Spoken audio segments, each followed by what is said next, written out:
এবারে আমাদের সেই মাহেন্দ্রক্ষণ মাননীয় প্রধান অতিথি কর্তৃক মসজিদের ইমাম, মুয়াজ্জিন, খাদেম, মন্দিরের পুরোহিত এবং সেবায়েত, বৌদ্ধবিহারের অধ্যক্ষ এবং উপাধ্যক্ষদেরকে মাসিক সম্মানের চেক প্রদান। নাম ঘোষণার সঙ্গে সঙ্গে সম্মানী প্রাপ্তগণ মাননীয় প্রধানমন্ত্রীর কাছ থেকে সম্মানের চেক গ্রহণ করবেন। সম্মানী গ্রহণ করছেন হোসেন আহমেদ আবদুল্লাহ ইমাম। এরপর আসবেন জনাব মোহাম্মদ ইউনুস মিয়া, ইমাম, গামারিঢালা জামে মসজিদ, খাগড়াছড়ি।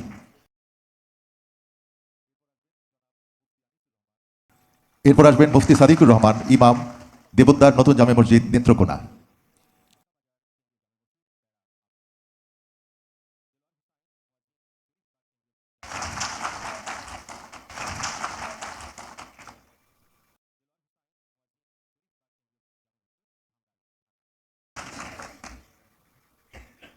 চন্দ্র দাস, সেবায়েত, সাবরামহাট কেন্দ্রীয় সার্বজনীন শ্রী শ্রী কালী মন্দির, বগুড়া।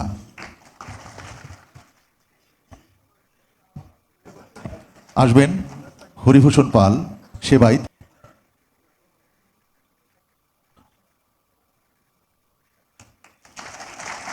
আসবেন রাজেশ্বর ত্রিপুরা, সেবায়েত, ঠাকুরছড়া সার্বজনীন শ্রী শ্রী রাধাকৃষ্ণ মন্দির, খাগড়াছড়ি।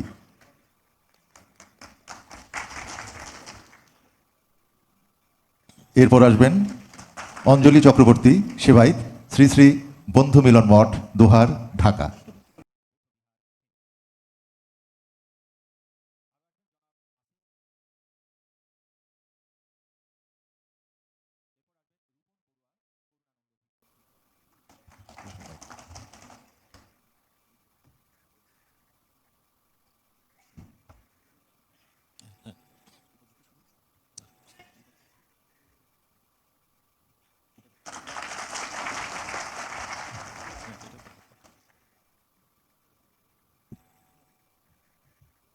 এরপর আসবেন জনাব অভি বড়ুয়া, উপাধ্যক্ষ, অতীশ দীপঙ্কর মেমোরিয়াল কমপ্লেক্স, অতীশ দীপঙ্কর বৌদ্ধবিহার, মুন্সীগঞ্জ।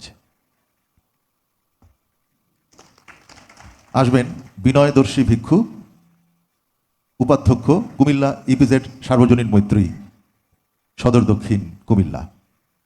রকি তঞ্চঙ্গা, উপাধ্যক্ষ, পারমিপুর অরণ্যকুটির ভাইবোন ছড়া, খাগড়াছড়ি সদর, খাগড়াছড়ি।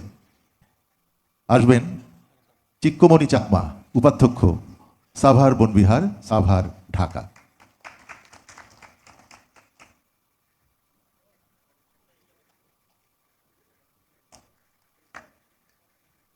ধন্যবাদ মাননীয় প্রধানমন্ত্রী। সম্মানী ভাতা প্রদান পর্ব এখানেই শেষ হলো।